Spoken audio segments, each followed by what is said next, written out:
सुतोमू Yamaguchi, जिन्हें Japan में निजियू हिबाकुसा कहते हैं, और इसका मतलब क्या है यह आप आगे वीडियो में जानेंगे। जैसा कि आप जानते हैं कि दूसरे विश्व युद्ध में जापान को हराने के लिए अमेरिका ने उस पर परमाणु हमला किया था। उसने जापान के नागासाकी और हिरोशिमा शहरों पर परमाणु बम गिराए थे। इसमें करीब 1.4 लाख लोग मारे गए थे और सुतोमू यामागुची वे भाग्यशाली इंसान थे जो दोनों ही परमाणु हमलों से बच गए थे। वो कैसे, चलिए मैं बताता हूँ। सन 1945 में सुतोमू यामागुची 29 साल के थे और वे एक बिजनेस ट्रिप पर हिरोशिमा गए थे और अपना काम खत्म करने के बाद वे अपने शहर जाने के लिए तैयारी कर रहे थे।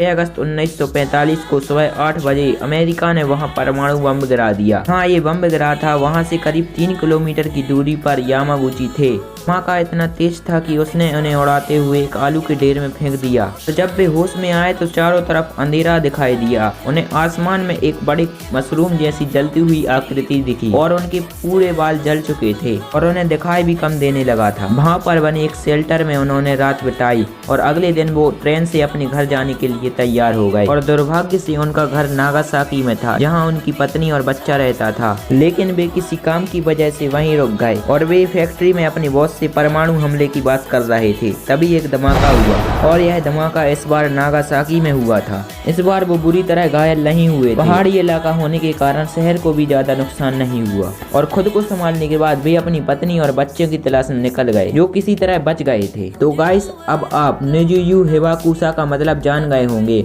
इसका मतलब है 2 बार बमबारी के बाद बचा हुआ व्यक्ति। तो गाइस, अगर आपको ये वीडियो अच्छी लगी है तो लाइक और सब्सक्राइब के बटन को ठोक दो और इस वीडियो को जितना हो सके शेयर करो।